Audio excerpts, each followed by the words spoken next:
O assunto hoje é investimentos. Eu vou conversar com alguém que conhece muito essa área e com quem eu converso, acho que há uns 30 anos. Esse é o Além da Manchete, eu sou a Mara Luque e a gente vai conversar hoje com o Jorge Cimino, que já foi diretor de investimento do Unibanco, que já foi de Family Office, que já foi diretor de investimento da Vivest, enfim, que conhece muito o mercado brasileiro de investimentos. Eu volto logo depois da vinheta.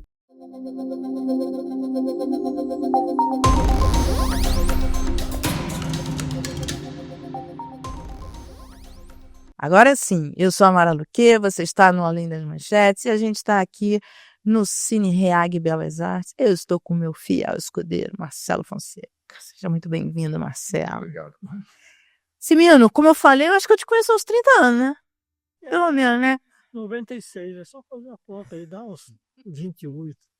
Tá bem perto. Tá bem pertinho dos 30. Então, e esse tempo inteiro, eu já escrevi um livro em que um dos capítulos é o Cimino. Sempre você falando sobre investimentos e acompanhando esses mercados. No livro você até conta vários acertos e vários erros. Você conta como você perdeu ali aquela subida da Petrobras. Em 1999. O livro era Gestores de Fortunas. Eu queria saber sobre essa conversa de hoje é para saber como é que está o mercado de investimento no Brasil. Quer dizer, existe vida além da renda fixa? Quais são as perspectivas que você vê para o mercado de ações? Você é um analista de investimentos na origem, seu DNA. Mercado de ações você conhece como poucos nesse país. E, aliás, tem na cabeça. A gente pergunta as coisas, você sabe de cabeça quanto subiu a empresa tal no ano tal e por quê. Eu acho que, no momento, realmente, falar de vida fora da renda fixa e da renda fixa de curto prazo é muito difícil, né? Nós temos uma contradição grande, nós temos a contradição de um juro real hoje, na ponta curta, né? Estamos falando aqui, Selic dividido por IPCA prospectivo, na faixa do que? De 6, 6,5, né? Com tendência de alta. Esse troço aí, bobear vai para 8, 7,5 tranquilo, né? Se você imaginar uma Selic de 12,5 com um IPCA de 4. Não é uma conta linear, sem maiores. Então, se você disputar, competir com esse tipo de juro real bruto, tudo bem, aí você tem que tirar o imposto de renda. Aí nós temos uma outra particularidade, uma outra especificidade do momento brasileiro, que existe uma infinidade de instrumentos isentos de R. Né? Alguém fez a conta aí, assim, o montante desses investimentos, debênture de infraestrutura incentivada, LCI, LCA, CRI, CRA, chegaria a 1,8 tri, 1,7 tri, alguma coisa assim, tu puxa para a memória. Então, assim, é muito complicado você competir com esse tipo de oferta e de instrumento, né? Porque aí o juro bruto vira juro líquido em alguns casos, né? Então, assim, do lado das ações, eu acho que a gente tem duas questões. O valuation, né? O valor de mercado, ele aparenta ser barato, né? Mas o que a gente não tem é gatilho para disparar esse valor, né? E mesmo esse valor, em alguns casos, você tem que fazer a devida separação entre as empresas, digamos assim, de commodities, né? Então, por exemplo, você vai olhar uma Vale do Rio Doce, né? Vamos olhar o valor da firma pelo EBITDA. Deve estar 3 vezes, 4 vezes, é baixo, tá certo? Mas você tem um ruído enorme vindo da China. Que ruído é esse? O crescimento está em 4, pode ser 3, agora fizeram um pacote que parece que é grande, né? Alguns apelidaram de bazuca, tá certo? Mas a gente não sabe se é uma bazuca mesmo, porque a gente não sabe o ponto de partida, né? E aqui te dou um exemplo simples. Destinaram 142 bilhões de dólares para capitalizar os maiores bancos da China. Muito bem. 142 bilhões de dólares é muito dinheiro? É claro que é muito dinheiro. Mas se você não sabe o ponto de partida da alavancagem desses bancos, claro que ajuda, mas pode ser que não ajude muito, né? Simplesmente você tira os bancos do limite da insolvência, tá certo?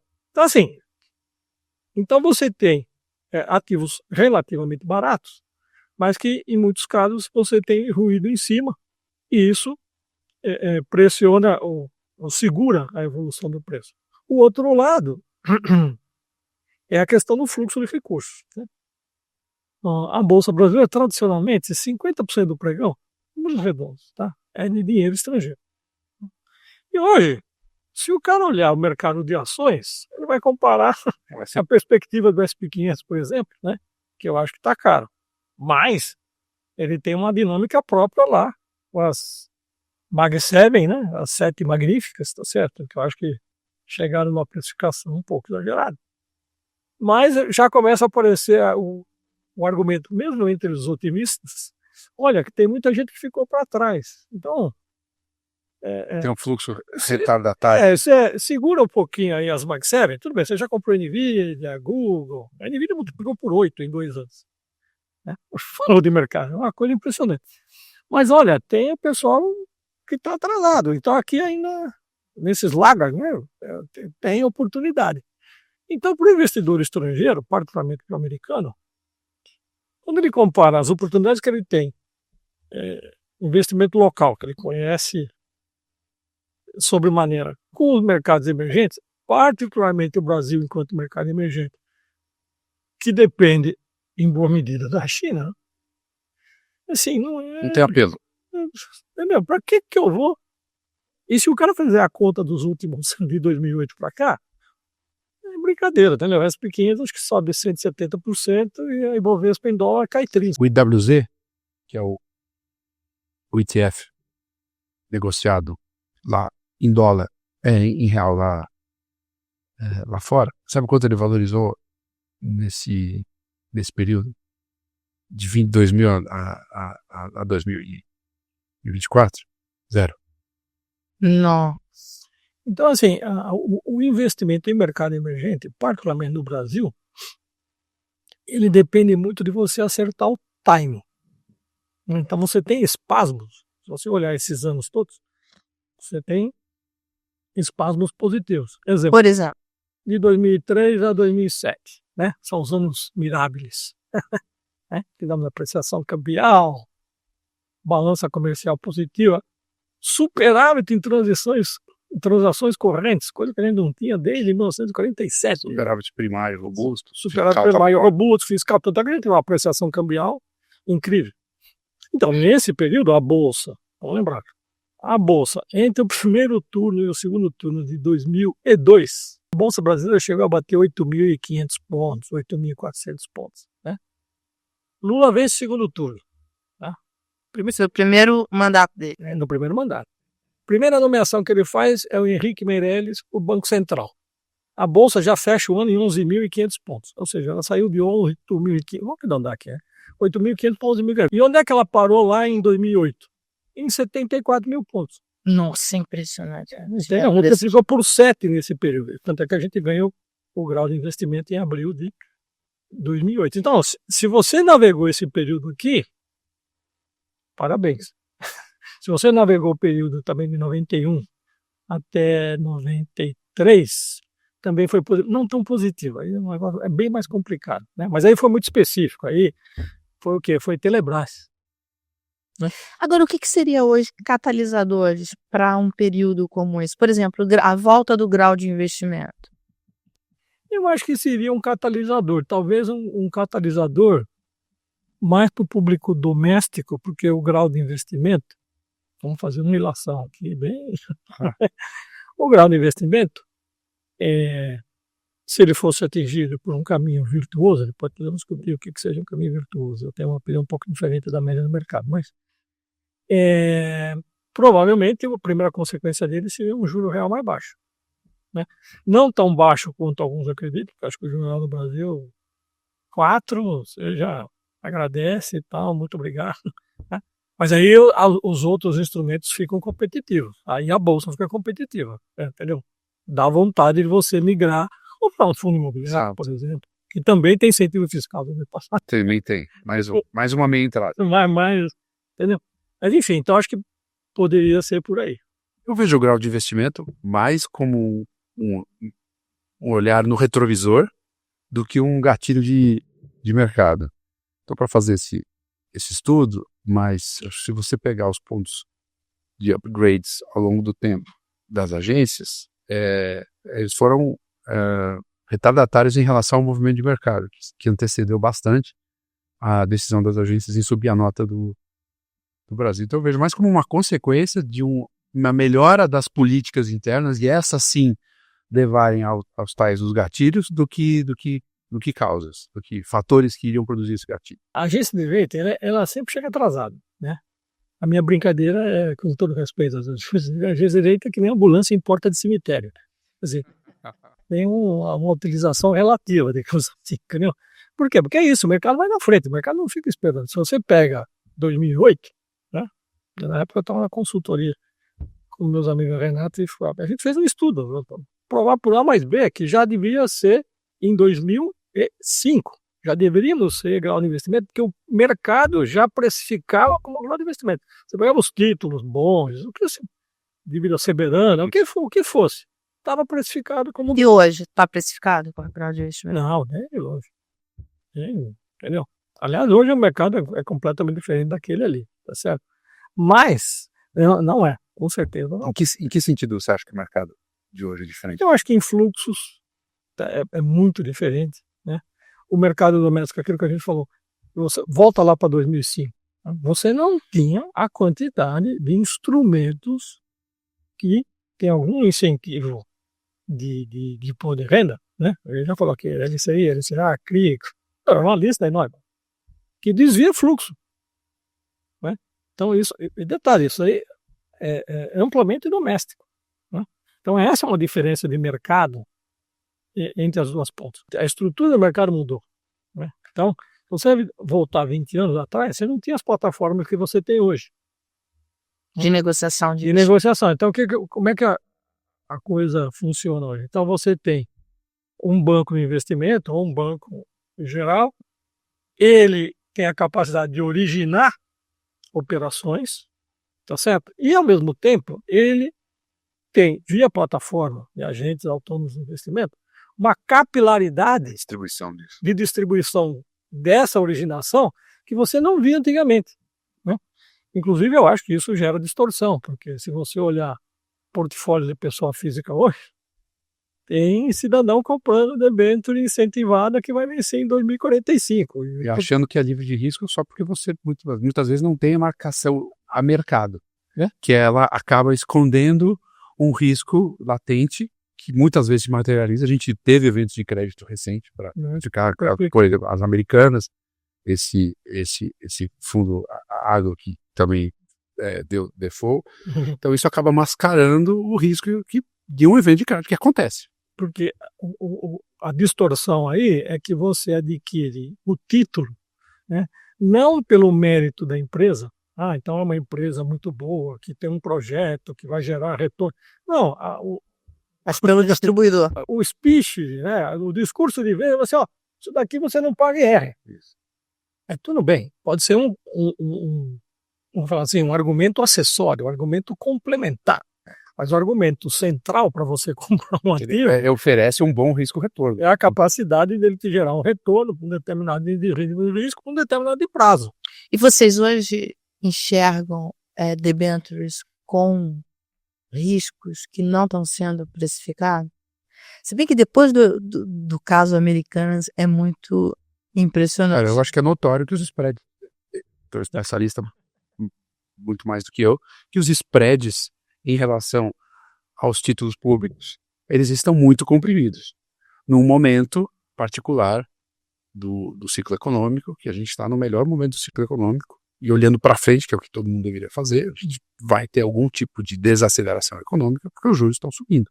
Então, e a gente sabe como o crédito ele é correlacionado ou negativamente, né? O crédito piora à medida que a taxa de juros sobe e a economia desacelera.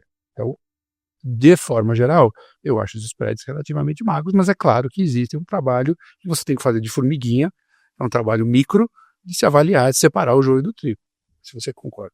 Não, eu acho que essa dinâmica que eu acabei de descrever, né, que você tem originação no ar, né, e você tem a capilaridade da distribuição via plataforma, agente autônomo e tal, isso aí criou uma dinâmica, né, que você consegue colocar o título de crédito a taxas que praticamente sem prêmio em relação ao título público federal. Gente, mas isso é uma distorção. Não, e veja, ninguém fala muito esse assunto, é uma distorção não só em relação à competição com outros instrumentos privados, mas também na demanda por títulos públicos, né? Então isso acaba, por equilíbrio de mercado, deslocando parte da demanda por segurança, que iria para os títulos públicos e, portanto, Ou seja, pressiona a taxa a prazo. Você desvia fluxo.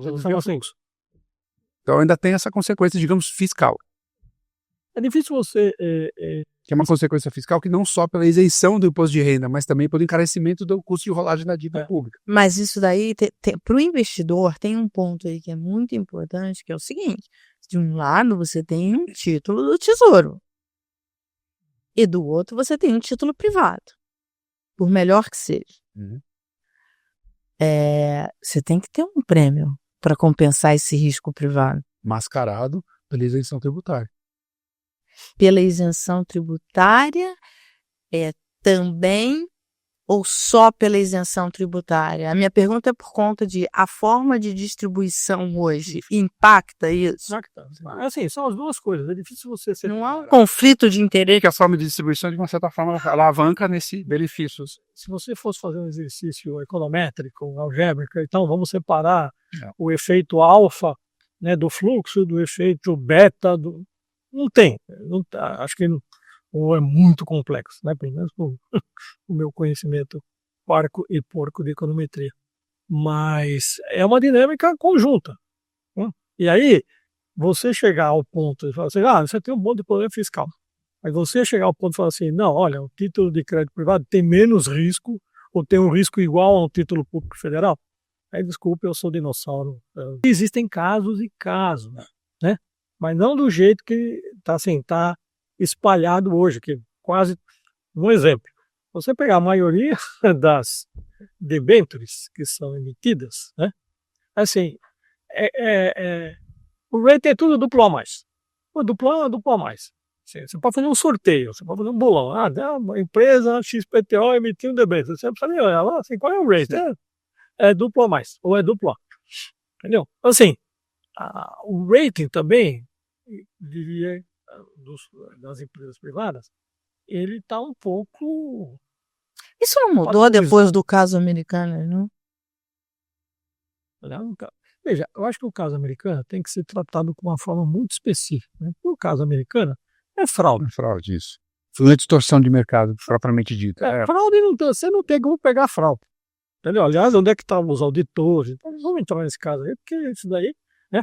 Agora, você olha em outros casos, e você olha o que a empresa faz, o setor da empresa é importante, né? Porque você tem setores mais vulneráveis ao ciclo econômico, tem setores menos vulneráveis.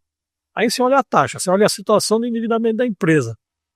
Você fala, olha, o rating não orna com o que a empresa faz, né? O propósito social dela, o negócio está inserido. Exatamente, o nível de endividamento que ela tem, tá certo? Qual é o propósito? Uma coisa que assim, meu aprendizado, né? Qual é o propósito do empréstimo?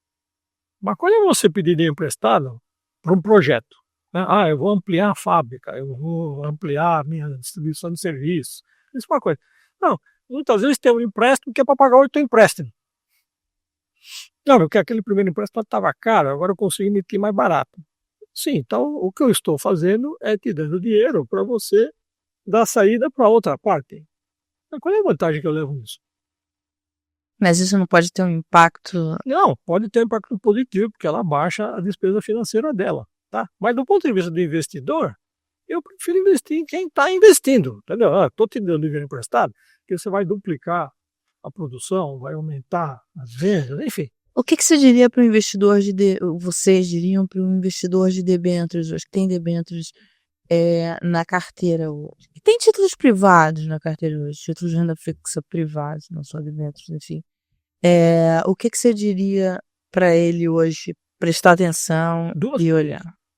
Primeiro, qual é a natureza da empresa que a debênture ou esse título privado está na sua carteira? O que ela faz?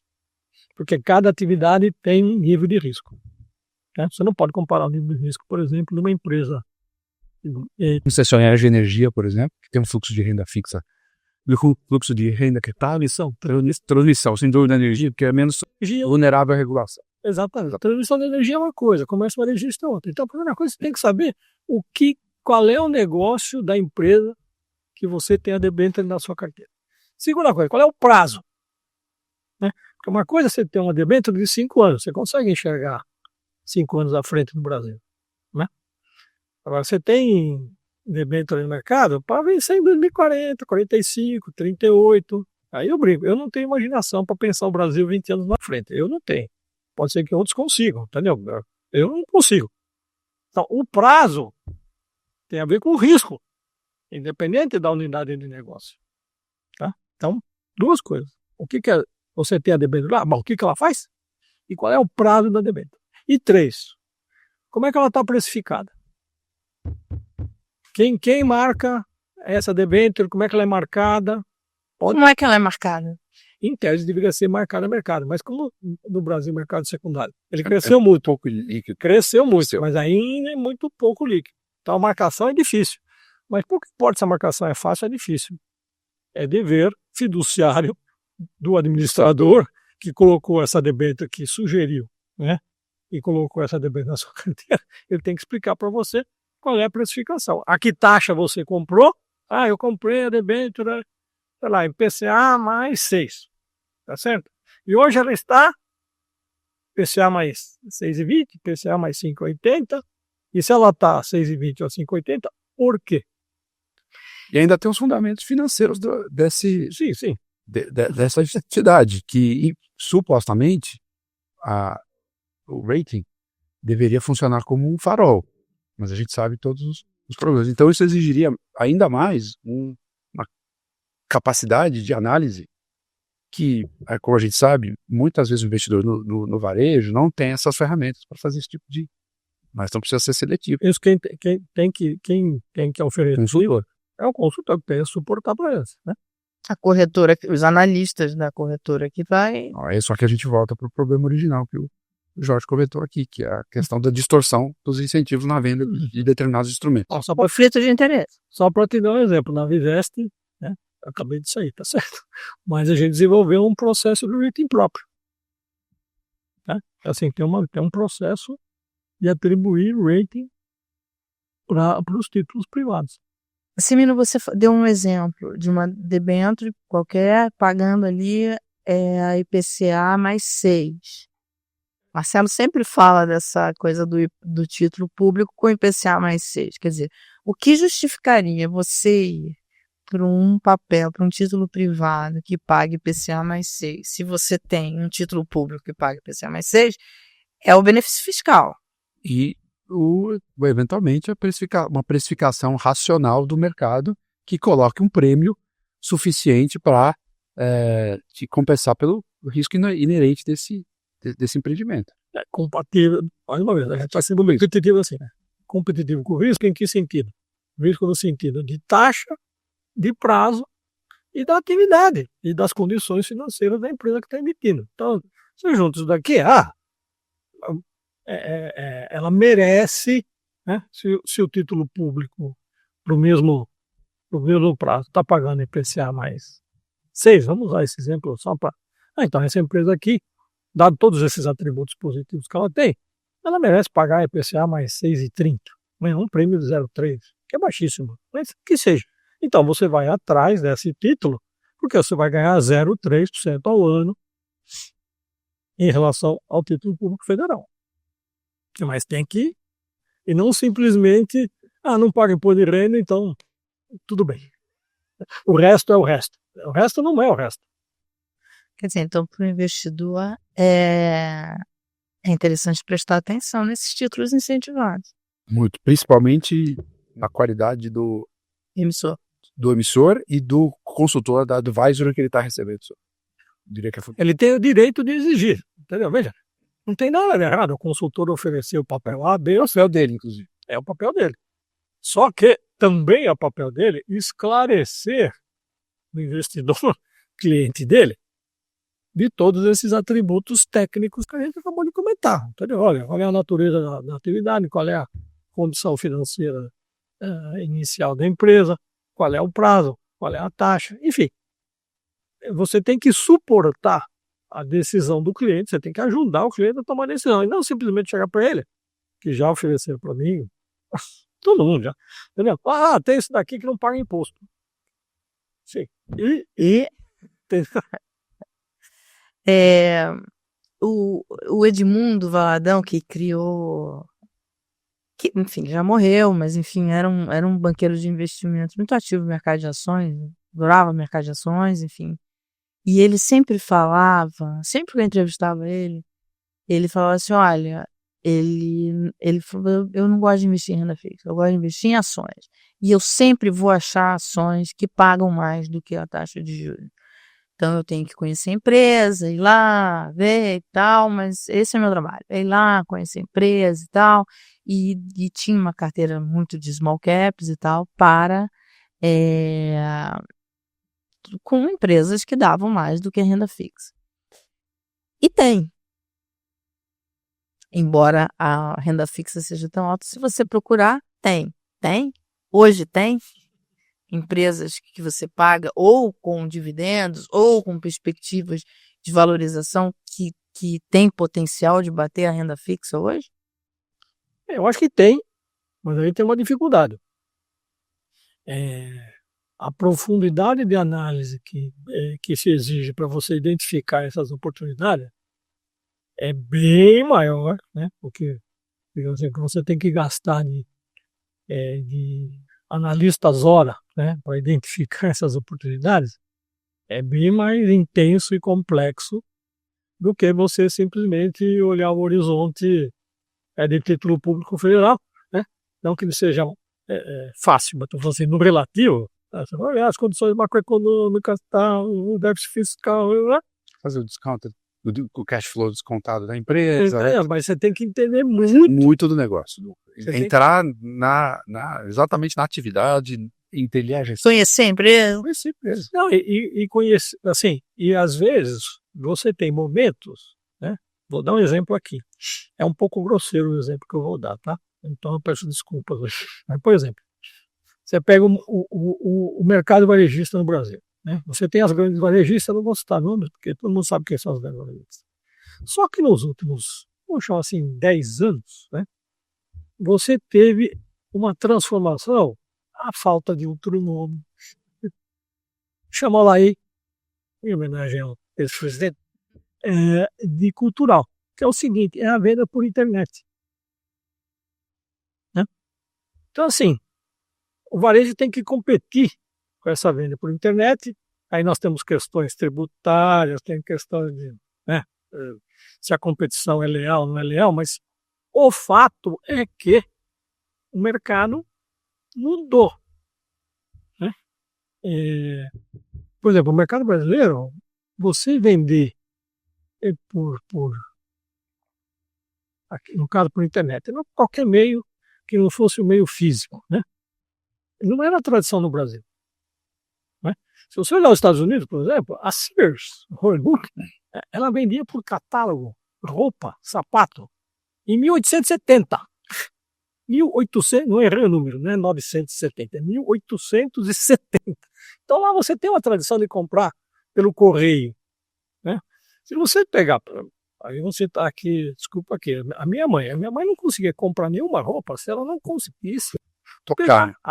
Ela queria ver a textura do tecido. Se não tivesse, e ela era uma costureira. Não tinha jeito. Mas isso aí mudou. Então as pessoas hoje, somente os jovens, né? As jovens, no caso, elas compram. Então, assim, as grandes varejistas, apareceu uma... E as chinesas estão aí, né?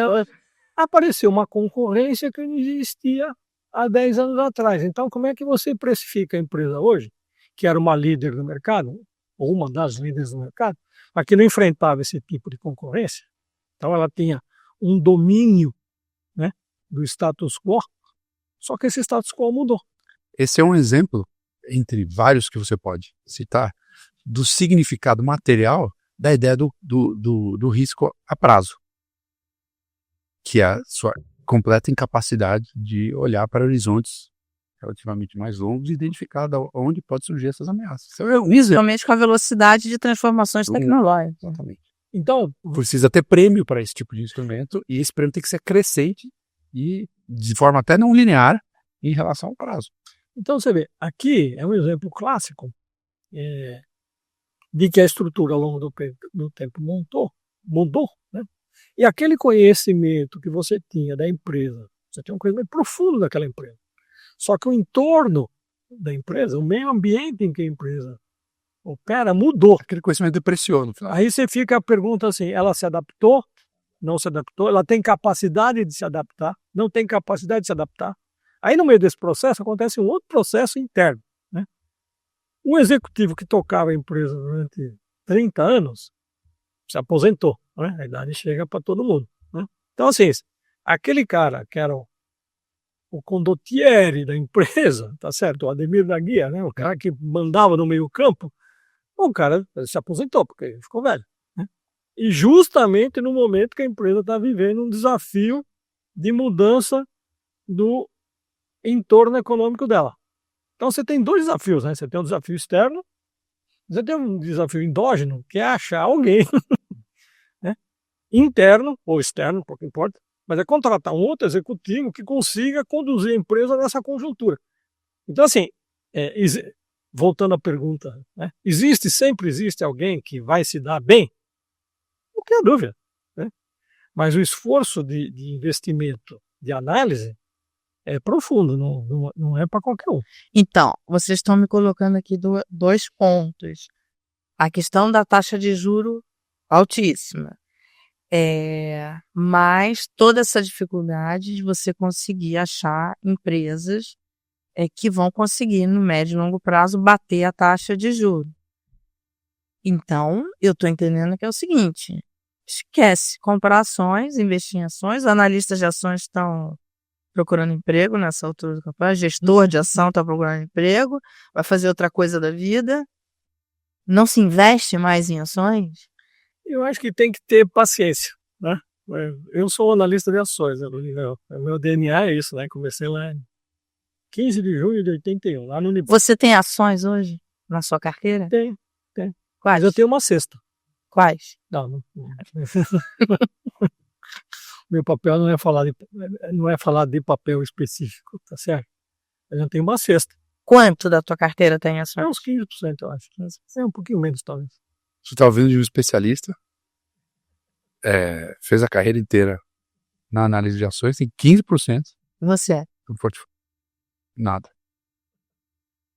Toda em renda fixa. Tudo é renda fixa.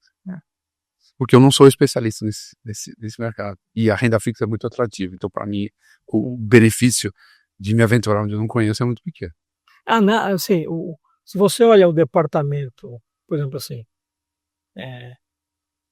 o que você tem que investir em análise para acompanhar título público federal? Né? O que você precisa? Você precisa de 2, 3 bons macroeconomistas para te dizer, né, para onde vai O juro, a macroeconomia, a inflação, a parte fiscal, o PIB, tá certo? Agora, para você acompanhar o universo de ações, né, no mínimo, um para cada setor. Sendo olha, eu diria que você tem que ter, hoje em dia, um bom analista, um analista sênior, ele precisa ter um auxiliar. Né? Sim. Mas assim, ele consegue acompanhar 20 empresas, de 15 a 20 empresas, porque as empresas ficam... mais especializado com isso. E às vezes elas ficam muito complexas. Vou te dar um exemplo. Você pega uma empresa de proteína, não vou citar o nome, mas ela cresceu enormemente. Então um pedaço dessa empresa de proteína hoje, um pedaço da receita dela está no Brasil, mas um bom pedaço está no exterior. E não é... inclusive em atividades que não são as atividades originárias das empresas. Então, Aí é uma questão de você comprar holding ou se você compra a empresa específica. Entendeu? Ela tem uma parte das atividades operacionais delas originais, não só fora do Brasil, mas não num único país, em 2, 3 países. Vai lá acompanhar. Você quer comprar o macro de lá. Aí você tem que comprar o regulatório de lá. As concorrências, a estrutura de mercado. Tá, mas e eu tenho gestores hoje no Brasil de ações com equipes de analistas Tem, para me entregar. Porque o que você está me falando é o seguinte, irmão, mas a maior parte desses gestores eles estão fechados para capital, para receber investimento.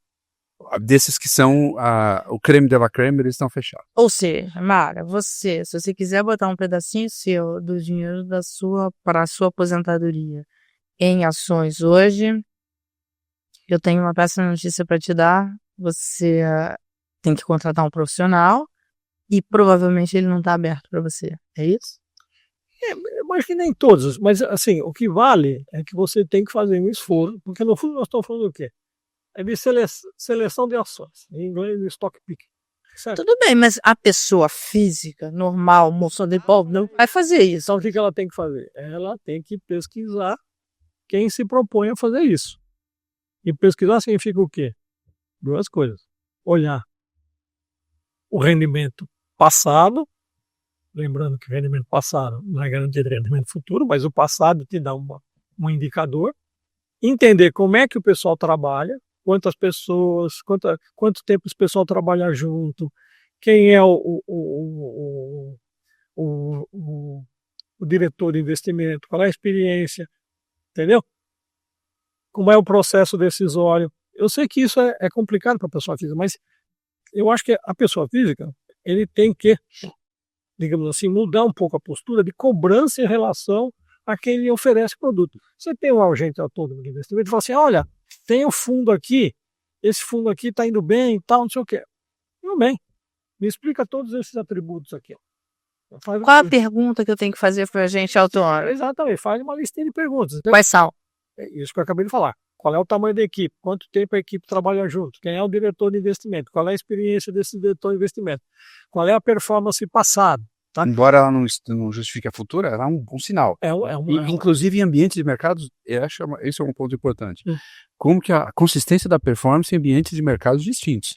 Isso. Porque ganhar dinheiro em ações naquele período que ele citou, de 2003 a 2007, todo mundo ganhou. A questão é, ganhou quando o Brasil perdeu o investment grade, quando a gente teve uma crise fiscal, ou pelo menos perdeu menos do que a concorrência. Então essa consistência é muito importante. Ou seja, pegar cortes em momentos de crise, em momentos adversos. Análise de fundo, qualquer análise de fundo que o pessoal de risco faz, você tem que pegar momentos de alta, como é que o cara se deu, como é que o cara se comportou na alta, né? Por exemplo, os anos miráveis. E depois como é que ele se comportou nos anos horríveis, né? Que começa em 2012 e vai até 2017. Né? Grosso modo falando, 2016. Entendeu? Então você sabe isso, como é que o cara vai quando o mercado é de alta, quando tem vento de popa, que aí todo mundo, em tese, vai se dar mais ou menos bem, mas uns se dão mais, outros se dão menos bem. E quando é que você tem vento de proa? Né? Como é que o cara se dá, tá certo? Como é que é o comportamento do fundo num momento desfavorável? Aí você compõe, você fala, olha, esse cara aqui ele vai bem quando tem vento de popa. Se o vento é de proa, nossa. Né? E as grandes empresas da Bolsa, tipo Vale, tipo Petrobras, que inclusive nos dois casos recentes passaram ali por mudanças, inclusive, de comando. Essas empresas, qual é a perspectiva para essas empresas? Eu acho que no caso da Vale, a gente tem esse ruído da China que atrapalha muito. Né? A Vale depende muito da China? Sim, porque a Vale exporta 95% do que produz. Né? E eu acho que hoje, sei lá, dos 95% que ela exporta, 50%, 55%, só de ferro e pelota. Pelota é menor. Mas eu acho que 50%, 55% vai para a China. Então, e tem mais, né? A China hoje, ela produz aproximadamente 55% do aço do planeta. Ela produz... E é grande consumidora de boa parte desse aço, especialmente no setor de imobiliário, de construção, que é o setor que está sofrendo, eu vou usar um termo talvez não seja mais adequado, uma implosão nesse momento lá. esse termo para um setor imobiliário Sim. Então, assim, é por isso que ela está exportando tanto aço, né? Então ela está derrubando aqueles aços por conta disso. Então, assim, essa incerteza sobre a economia chinesa, ela reflete muito sobre os preços da Vale. Tanto é que você pega os preços da Vale, até 2 semanas atrás, eu acho, não chegou a bater 56, 57. Aí saiu o tal do pacote chinês, né? A bazuca, né? Que tem lá o investimento nos grandes bancos, a capitalização dos grandes bancos, incentivos fiscais, enfim. O papel saiu de 56, acho que bateu 67. Né? Porque se você olhar especificamente a situação econômico-financeira da empresa, é muito boa, ela praticamente não tem endividamento. Então, assim, ela é uma geradora de caixa, né? Mas é uma coisa você ter o preço do minério a $90 a tonelada, né? Aqui nós estamos falando de ferro contido, né? E outra coisa é você ter 110 ou $120 a tonelada, né? A empresa vai ganhar dinheiro, mas aqui ganha muito dinheiro, aqui ganha dinheiro. E tem a capacidade de pagar dividendo, porque os grandes investimentos ela já fez no passado. Então, assim, ela não tem projetos de investimentos severos nos próximos anos. Então, a capacidade de pagar dividendo, o yield dela é muito alto. Né? No caso da Petrobras, eu acho que é diferente. A Petrobras está numa situação parecida. Né? O que eu acho que perturba a questão da Petrobras, né? Isso, infelizmente, é um aprendizado que os governos esquerdos, centro-esquerdos, têm que aprender, né? Tem que fazer um adjornamento, né? Que é o seguinte, é ficar perturbando a empresa. Troca, o preço da gasolina vai ser abrasileirada. Isso não existe, entendeu? A Petrobras é uma petroleira, é uma empresa intensiva em capital, de produção contínua. O capital é escasso, então a escolha de como você vai empregar esse capital, ela faz muita diferença para a capacidade de que é outra retorno. Coisa, e o porte dela, né, ela só consegue, ou melhor, só consegue não, mas primordialmente, captar dinheiro lá fora. Por quê? Você pega a emissão de debênture no Brasil. Tamanho das emissões, 1 bi, 1,5 bi, 2, 3. Entendeu? Uma empresa como a Petrobras, dado o tamanho dela, uma emissão de debênture tem que ser pelo menos 10 bilhões de reais. E aí o mercado não consegue absorver 10 bilhões de reais. Então o que ela faz? Ela emite lá fora. Porque tem a lógica. É o tamanho dela.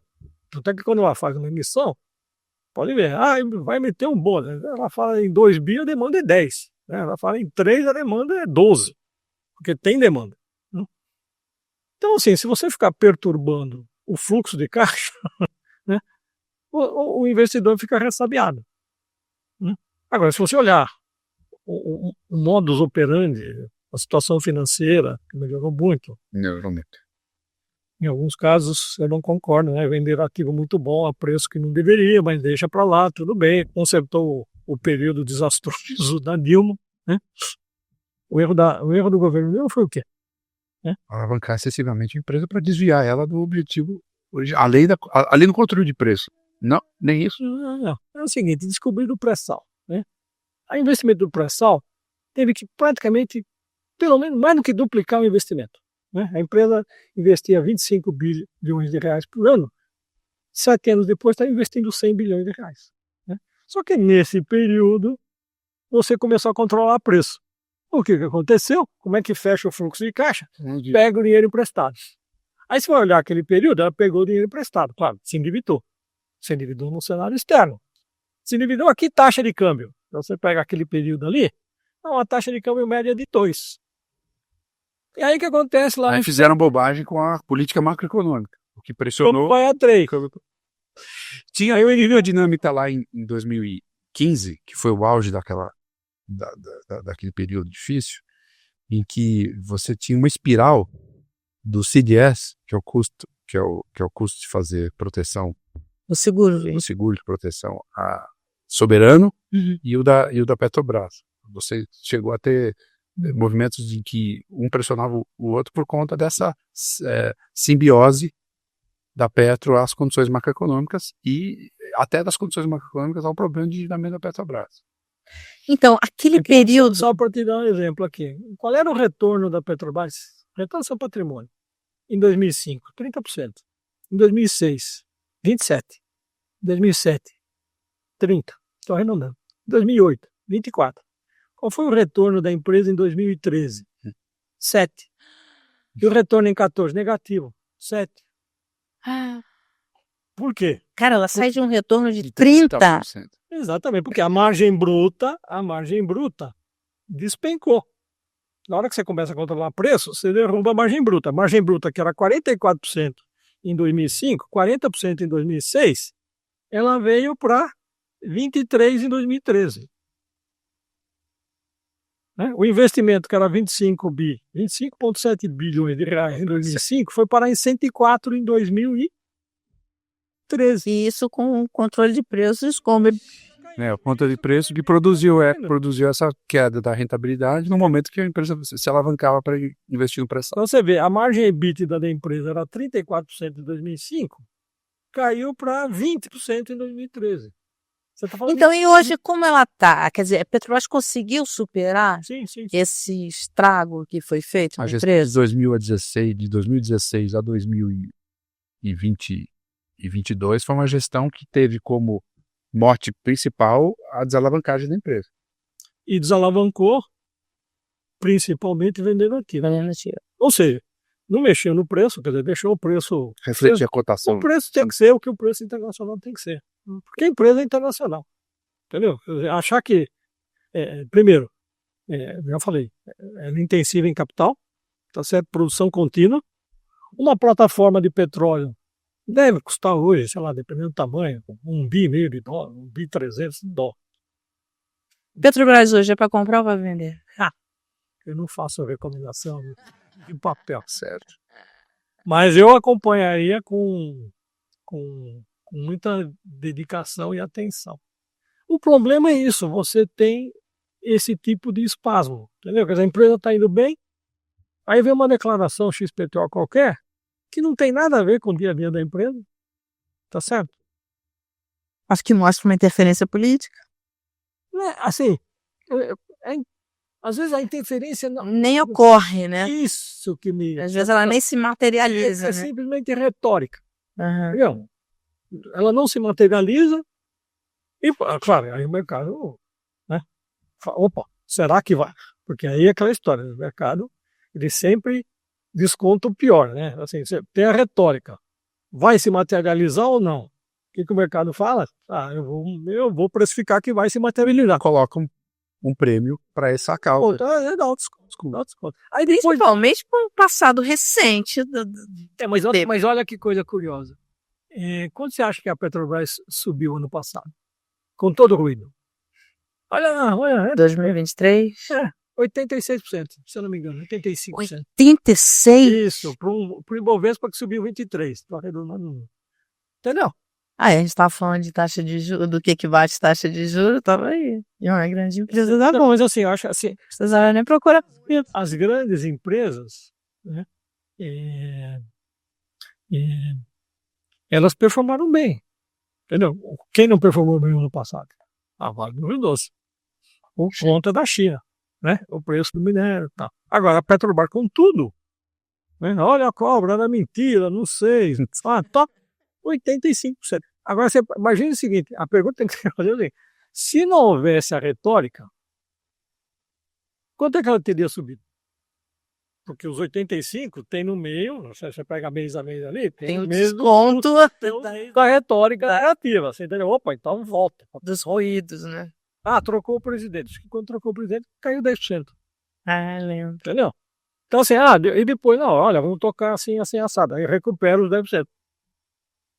Então, esse aí, E o outro, eu acho que é um outro segmento, que também tem os seus sustos específicos, né? Mas que é um segmento que no Brasil digamos assim, é um campeão quase que permanente, é o setor bancário.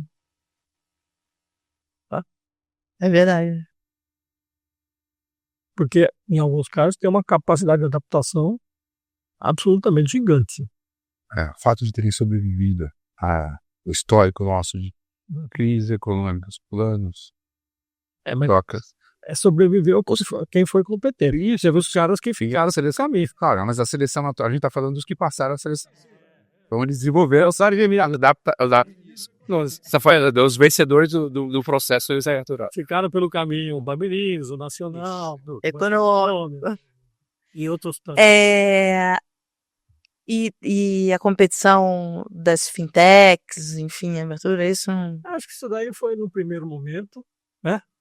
E claro, como toda atividade, se você olhar para trás, teve as fintechs que eu acho que se desenvolveram, Eles compraram tudo.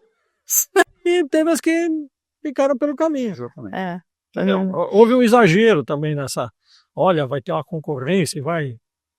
Eu brincava, né? Com o meu pessoal. Parece que vai ter uma fintech que vai acabar comprando um dos grandes bancos. Dá licença, mas menos, né? E o que aconteceu foi que alguns grandes bancos se associaram E compraram os fintechs. e compraram a fintech. Entendeu? Então, assim. Mas é claro, sempre tem que olhar, vamos achar aqui, o processo darwiniano. Então, nem sempre todo mundo sobrevive. Alguns, sem citar nomes, né? Tomaram um susto razoável. Né? O banco acostumado a ter ROI de 20, de repente acordou com o ROI de 13. Né? Claro que aí a administração teve que ser devidamente chacoalhada, porque não é o padrão. ROI é o retorno. O retorno dos seus patrimônios. É em inglês, né? Return on Equity. Que a administração teve que levar uma chacoalhada, porque ficou claramente insatisfeito. Os acionistas olham e falam, como? Meu concorrente faz 20, o outro faz 21. Né? Um banco estatal faz 21, o outro faz 22. E eu estou com 15. Tem alguma coisa errada no processo. Entendeu? Mas reage, vai demorar 1 ou 2 anos, porque realmente Um transatlântico. empresas gigantes você não muda o direcionamento em 2. Um caso como esse pode ser oportunidade de compra? Eu acho que já foi. Já teve uma bela correção de preço. Já teve uma alta agora. Já teve uma bela correção de preço. Então, acho que chegou a ser cotado a 80%. Estou falando do Bradesco, né? Valor patrimonial, sim, nesse caso chegou a ser cotado 80% do valor patrimonial, hoje acho que já está 100%, talvez um pouquinho mais, um pouquinho menos. Então você vê, de 80% é 25%. Muito obrigada por essa conversa. Espero você em breve aqui de novo. Você que ficou com a gente até agora, se tiver dúvida, manda pra gente sugestões inclusive de entrevistados, né? A gente está aceitando aqui também essas sugestões. Eu sou a Mara Luque, você está no Além das Manchetes, que é gravado aqui no Cine Reag Belas Artes. Muito obrigada pela companhia, compartilha, curte e a gente se vê em breve.